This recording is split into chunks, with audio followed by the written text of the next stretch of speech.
자, 여러분 반갑습니다. 오늘은 수업 시간에 나눠드린 그 문제들 풀이하는 시간을 한번 가져보도록 하겠습니다. Let's go! 자, 질량이 2kg인 물체의 수평의 방향으로 작용한 힘을 나타내었습니다. 2초 때 물체의 속도의 크기를 묻고 있습니다. 그죠? 자, 먼저 문제에 제시된 자료를 잘 살펴보셔야 됩니다. 자, 힘과 시간에 관한 그래프가 나와 있습니다. 그죠? 이때 힘과 시간 요 두 녀석으로 구할 수 있는 물리량이 어떤 거 있을까 한번 생각해 봅시다. 네, 바로 충격량이 있습니다. 충격량. 자, 이 충격량 I는 힘 곱하기 시간으로 계산할 수가 있습니다. 자, 그럼 충격량을 계산해야 되는데, 자, 힘 곱하기 시간 이렇게 곱해서 바로 계산할 수 있는 경우는 힘이 일정한 경우밖에 못 구합니다. 그죠? 그럼 그래프와 같이 힘이 변화하는 경우는 어떻게 구합니까? 네, 이 그래프의 아래 면적을 구해서 충격량을 계산할 수가 있습니다. 자, 그러면 면적을 구해서 충격량을 구했다고 합시다. 지금 문제에서는 물체의 속도의 크기를 물어보고 있습니다. 그죠? 자, 그럼 물체의 속도와 관련된 또 물량은 뭐가 있을까? 자, 바로 운동량이 있습니다. 자, 운동량 P는 질량 곱하기 속도로 계산이 됩니다. 자, 이때 잠깐 단위를 한번 확인하고 가도록 해보겠습니다. 자, 힘의 단위는 뉴턴, 시간의 단위는 초, 자, 충격량의 단위는 뉴턴 곱하기 초가 되겠죠. 자, 질량의 단위는 킬로그램, 속도의 단위는 미터 퍼 세크. 자, 그래서 운동량의 단위는 킬로그램 곱하기 미터 퍼 세크가 되겠죠. 자, 그럼 이 두 녀석을 우리가 어떻게 연결지어서 속도를 구할 수가 있을까요? 네, 바로 충격량은 운동량의 변화와 같다를 이용해서 우리가 두 식을 연결시킬 수가 있습니다. 자, 먼저 2초 때까지 물체가 받은 충격량은 요 2초 때까지 그래프의 아래 면적을 계산하면 되겠죠. 삼각형의 넓이를 계산해 줍시다. 밑변이 2고요. 자, 높이는 16입니다. 자, 그럼 충격량은 총 16을 받은 게 되겠죠. 자, 다음으로 운동량의 변화는 현재 물체의 운동량에서 물체가 처음 가지고 있던 운동량을 빼주면 구할 수가 있습니다. 자, 그러면 대입을 해보도록 합시다. 물체는 처음에 정지해 있었기 때문에 처음의 운동량은 0이고요. 물체의 질량은 2kg입니다. 자, 그러면 2kg 곱하기 V가 16이 되기 때문에 V는 얼마가 됩니까? 그렇죠. 8m/s라는 것을 찾을 수가 있습니다. 자, 그 아래 문제 10번 문제 보도록 하겠습니다.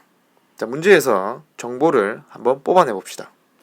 자, 이 물체가 다리에 진입했을 때 초기의 속력이 12m/s, 다리를 통과하는 데 걸리는 시간이 10초, 현재 물체의 속도는 20m/s입니다. 자, 이 정보를 가지고 하나하나 차근차근 알아가 보도록 하겠습니다. 자, 가속도부터 구해봅시다. 가속도를 구하는 식이 어떻게 됩니까? 자, 시간분의 분자에는 속도의 변화량이 들어갑니다. 자, 그럼 10초 동안 8m/s의 속도가 변화했기 때문에 자, 가속도의 크기는 0.8m/s 제곱이 되겠죠. 그다음 두 번째, 이동 거리를 한번 구해봅시다. 이번엔 등가속도 운동 공식 두 번째 공식을 사용하도록 하겠습니다. 초기 속도와 시간을 넣어주고요. 가속도와 시간을 또 넣어줬습니다. 총 자동차가 이동한 거리는요 160m가 됩니다. 자, 마지막 평균 속력은 물체가 움직인 총 시간분의 총 이동 거리가 되겠죠. 이 물체는 10초 동안 160m를 이동했습니다. 자, 그래서 평균 속력은 16m/s가 되겠죠. 자, 9번 문제 갑시다. 자, 9번 문제는 힘시간 그래프에서 이 그래프의 아래 면적을 묻고 있습니다. 그죠? 자, 힘시간 그래프에서 면적이 의미하는 게 뭐였습니까? 즉 문제는 충격량을 계산하라는 겁니다. 근데 우리가 이 면적을 지금 바로 이 도형의 넓이를 바로 구할 수가 없기 때문에 이걸 우회해서 구해야 되는데 충격량은 바로 운동량의 변화, 이 식을 이용해서 구하게 되는 겁니다. 자, 그럼 운동량의 변화를 구하기 위해서 왼쪽에 공이 튕겨나가는 상황을 보도록 합시다. 자, 오른쪽으로 EV 속도로 가다가 왼쪽으로 V의 속도로 튕겨났습니다. 이때 물체가 운동량이 얼만큼 변했는지를 한번 알아보도록 하겠습니다. 자, 현재 운동량의 방향이 다르기 때문에 방향을 우리가 부호로서 결정을 지어줘야겠죠. 자, 오른쪽을 플러스로 하고 왼쪽을 마이너스로 하고 한번 계산을 해보도록 하겠습니다. 자, 운동량의 변화를 구하기 위해선 물체의 현재 운동량에서 처음에 가지고 있던 운동량을 빼주면 되는 거겠죠. 자, 현재 물체의 운동량은 지금 물체가 어느 방향으로 움직이고 있습니까? 자, 왼쪽 방향으로 V로 움직이고 있기 때문에 운동량은 마이너스 mv가 되겠고, 처음에 물체가 가지고 있던 운동량은 오른쪽으로 지금 움직이고 있기 때문에 플러스 2mv가 됩니다. 자, 그럼 마이너스 3mv가 나오겠죠. 자, 이때 마이너스의 의미는 바로 왼쪽 방향이라는 뜻이고, 그 크기는 얼마다? 3mv라는 뜻입니다. 그러면 이 3mv의 운동량의 변화가 곧 물체가 받은 충격량이 되기 때문에 이 그래프 아래의 면적은 얼마가 된다? 3mv가 된다라는 것이죠. 자, 이걸 좀 더 다른 방향으로 한번 접근해 보도록 하겠습니다. 물체의 처음 운동량이 2mv였다, 그죠? 물체 운동량이 mv로 변했다고 합시다. 이때 운동량의 변화는 얼마입니까? 그렇죠, mv만큼 변했겠죠. 자, 그 다음에 물체 운동량이 0이 됐다고 합시다. 그럼 이때 운동량의 변화는 또 얼마입니까? mv가 되겠죠. 그 다음에 방향이 바뀌었기 때문에 마이너스 mv로 변했다고 합시다. 이때 변화량은 또 얼마입니까?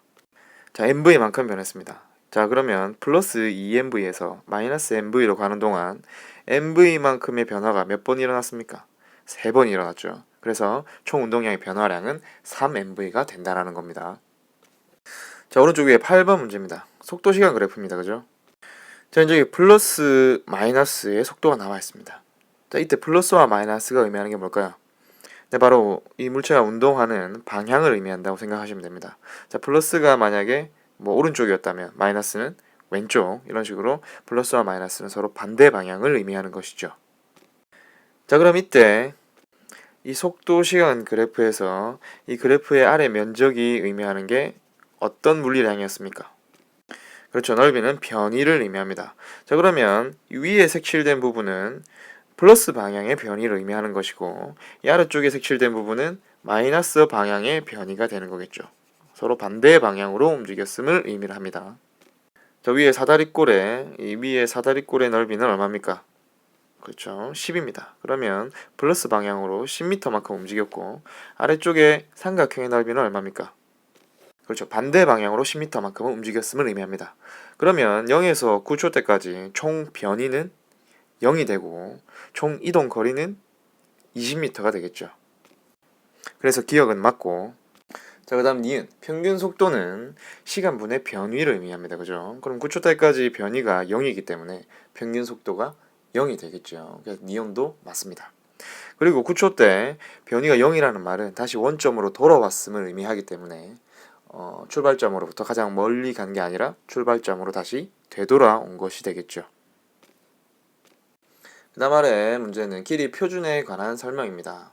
자, 길이 표준에 관한 설명과 시간의 표준에 관한 설명은 여러분들 활동지를 잘 한번 살펴보시기 바랍니다. 순서들을 잘 기억해 두셔야 됩니다. 자, 그 다음에 다른 장 16번 문제를 한번 해보도록 하겠습니다. 자, 공을 던졌습니다. 그죠? 이 공의 질량은 m이라고 하고 공의 속도는 v라고 합시다. 이렇게 일정하게 날아오는 공을, 자, 이 멍멍이가 봤는데 한 번은 손을 내밀면서 이렇게 받는 경우랑 그 다음에 뒤로 빠지면서 받는 경우에 대해서 이야기를 하고 있습니다. 자, 두 경우에 지금 현재 질량 m, 속도 v로 똑같이 날아가고 있습니다. 두 물체의 운동량은 질량 곱하기 속도로 같지요. 자, 양쪽 모두 공을 잡았습니다. 그죠? 그럼 잡은 뒤에 공의 운동량은 얼마가 됩니까? 각자 0이 됩니다. 그죠? 그러면 운동량의 변화는 손을 내밀어 받나 손을 뒤로 빼면서 받나 운동량의 변화가 같습니다. 그죠? 그래서 기억은 맞고요. 자, 운동량의 변화는 곧 충격량과 같습니다. 그죠? 운동량의 변화가 같기 때문에 충격량 또한 같습니다. 자, 충격량은 같은데 이번에는 충격량은 힘 곱하기 시간으로 계산이 된다는 걸 이용해서 손이 받는 힘이 얼마가 차이가 나는지 한번 알아보도록 합시다. 자, 이렇게 튀어나가면서 받는 경우와 빼면서 받는 경우 손이 받는 힘에 작용하는 시간이 긴 쪽은 어느 쪽입니까?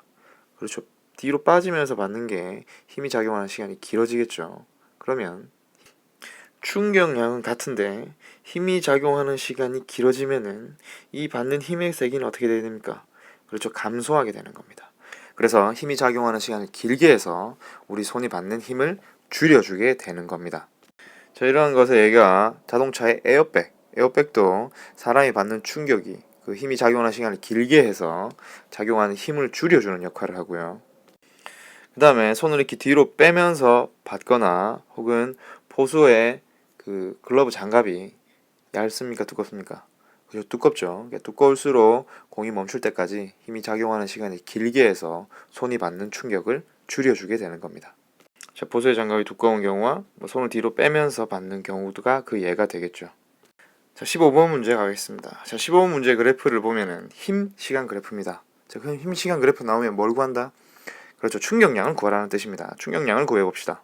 자, 0에서 2초 동안 받은 물체의 충격량의 양, 이 삼각형의 넓이를 구하면 됩니다. 삼각형의 넓이는 얼마입니까? 자, 5기 때문에 보기 1번은 맞습니다. 자, 보기 2번이 좀 애매한데, 보기 2번은 자, 힘 곱하기 시간인데, 그죠? 이게 충격량인데, 이때 힘의 크기도 시간에 비례해서 증가하게 되고, 여기에 t가 하나 더 붙어 있기 때문에 이 충격량 전체는 t의 제곱에 비례한다라는 뜻인데, 자, 이 부분은 참고로만 그냥 간단하게 듣고 넘어가시기 바랍니다. 자, 그리고 가속도의 크기를 물어봅니다. 그죠? 자, 힘이 여기 그래프에 나와 있는데 가속도를 물어본다. 자, 그러면 A는 M분의 F 혹은 F는 MA 뉴턴의 운동 제2법칙을 의미합니다. 자, 힘이 지금 변화하고 있다. 그죠? 그럼 힘이 변화한다면 가속도의 크기도 함께 변화하게 되겠죠. 그래서 가속도는 일정하지 않습니다. 그래서 정답은 3번이 되겠죠. 그리고 2에서 4초 동안 운동량의 변화를 묻고 있습니다. 자, 운동량의 변화는 충격량으로 나타납니다. 그죠? 그럼 이 그래프에서 충격량은 어떻게 계산합니까? 바로 이 2초, 4초 사이에 이 그래프의 아래 면적을 구해주면 되겠죠. 이 면적은 얼마입니까? 그죠? 15기 때문에 운동량의 변화는 15가 됩니다. 자, 4초일 때 속력은 어떻게 구하느냐? 0에서 4초 사이에 전체 삼각형의 넓이는 20입니다. 그죠? 그럼 충격량은 총 20이 될 것이고, 이게 바로 운동량의 변화입니다. 이때 처음에는 물체가 정지했었기 때문에 처음에 운동량은 없습니다. 그죠? 그러면 5 곱하기 물체의 속력은 20이 될 것이고, 자, V는 4m/s가 됩니다. 자, 8번은 정답은, 자, 8번 문제의 답은 2번이고요. 자세한 설명은 하지 않고 질문 있는 학생은 직접 와서 질문하도록 하세요. 자, 문제 9번입니다. 자, 9번 잘 보세요, 여러분. 자, 높이 라지 h인 곳에서 멍멍이를 놓습니다. 그럼 멍멍이가 이렇게 슉 떨어져서 이렇게 움직이게 되겠죠. 자, 마지막 멍멍이의 높이를 스몰 h라고 합시다. 자, 이때 멍멍이는 v의 속도로 움직이고 있습니다. 자, 그럼 이때 라지 h 마이너스 스몰 h의 값을 물어보고 있습니다. 자, 이 문제에서 우리가 활용해야 되는 건 바로 역학적 에너지 보존입니다. 자, 역학적 에너지는 어떤 에너지 두 개의 합입니까? 자, 중력에 의한 포텐셜 에너지 혹은 위치 에너지라고도 하죠. 물체의 운동 에너지의 합으로 나타납니다. 현재 마찰이 없는 상황이기 때문에 이 역학적 에너지는 항상 보존이 되겠죠. 그죠? 자, 그럼 각각의 위치에서 역학적 에너지를 계산해 봅시다. 처음 위치에서 이 멍멍이의 포텐셜 에너지는 자, 질량 곱하기 중력 가속도 곱하기 기준점으로 높이 대문자 h입니다. 현재 이 멍멍이는 움직이지 않고 있기 때문에 운동 에너지는 0이 되겠죠. 자, 그 다음에 이 위치에 있을 때 멍멍이의 역학적 에너지를 구해봅시다. 자, 질량 곱하기 중력 가속도 곱하기 소문자 h입니다. 이게 바로 포텐셜 에너지가 될 것이고, 멍멍이는 현재 운동하고 있기 때문에 운동 에너지 2분의 1 mv 제곱이 바로 역학적 에너지가 되겠죠. 자, 역학적 에너지는 변한다 안 변한다? 변하지 않기 때문에 이 두 값은 같은 값을 가져야 됩니다. 자, 이런 결과를 가지게 되겠죠. 자, 포텐셜 에너지끼리 모아봅시다. 자, 이러한 형태가 될 것이고, 자, 이렇게 변형할 수가 있겠죠. 자, mg를 묶어줬습니다. 자, 그러면 대문자 h 빼기 소문자 h는 자, 질량이 현재 날아가 보고 남은 거는 2g분의 v 제곱이 된다는 것이죠. 자, 이 결과를 여러분들 잘 기억을 해두세요. 자, 그 아래 12번 문제도 아주 잘 기억을 해두셔야 됩니다. 자, 기준점 O에서 물체를 떨어뜨립니다. 그죠? 그러면 물체가 H만큼 떨어졌을 때 기준점 P를 통과하고 다시 H만큼 떨어졌을 때 기준점 Q를 통과합니다. 이때 각각의 속력을 V0, V라고 합시다. 자, 이 문제도 역학적 에너지 보존을 이용합니다. 선생님은 기준점을 이 Q 기준선을 그 포텐셜 에너지의 기준으로 한번 잡아보도록 하겠습니다. 자, 처음 기준선 O에 있을 때 물체의 역학적 에너지는 질량 곱하기 중력 가속도 곱하기 높이 2h입니다. 그죠? 2h. 자, 이게 운동 에너지는 0이었습니다. 그 다음 기준선 P를 통과할 때 물체의 위치 에너지는 높이가 h이기 때문에 mgh에다가 물체의 운동 에너지 2분의 1 mv0의 제곱이 되겠죠. 그리고 기준선 Q에 있을 때 역학적 에너지는 높이가 0이기 때문에 포텐셜 에너지는 0, 운동 에너지는 2분의 1 mv 제곱이 되겠죠. 자, 근데 각각의 위치에서 역학적 에너지는 전부 다 일정해야 됩니다. 그죠? 자, 모두 다 일정한 값을 가지기 위해서는, 자, 지금 여기 잘 보세요. O에서 P로 갈 때 이때 포텐셜 에너지가 얼마만큼 감소했습니까? mgH만큼 감소했다. 그죠? 그러면 일정한 값이 되기 위해서는 운동 에너지가 얼마만큼 증가해야 됩니까? mgH만큼 증가해 주어야 전체 합이 A로 일정하게 유지가 되겠죠. 그럼 여기서 알 수 있는 거, 이 2분의 mv0 제곱의 이 값은 뭐와 같다라는 겁니까? mgh와 같다라는 겁니다. 오케이? 이게 바로 핵심입니다, 여러분. 자, 다음 O에서 Q로 가는 거 봅시다. 자, O에서 Q로 가는 거. 자, 포텐셜 에너지가 얼마만큼 감소했습니까? mg2h만큼 감소했다. 그죠? 그럼 이때 운동 에너지는 얼마만큼 증가를 해줘야 됩니까? mg2h만큼 증가를 해줘야 된다. 그죠? 그러면 여기서 알 수 있는 건 이런 관계를 얻을 수가 있습니다. 그러면 각각 V0와 V를 한번 비교해 보도록 합시다. 자, V0는 저 질량을 약분시키면 루트 2gh 값을 가지고요. V도 마찬가지로 질량을 약분시키면 루트 4gh 값을 가지게 됩니다. 자, 두 값을 비교해 봅시다. 자, V는 V0랑 어떤 관계가 있느냐? 여기에다가 루트 2를 곱해주면은 이 두 개가 같은 값을 가지게 되겠죠. 그래서 보기 기역은 맞습니다. 자, 보기 니은을 한번 확인해 봅시다. 1은 어떻게 계산이 됩니까?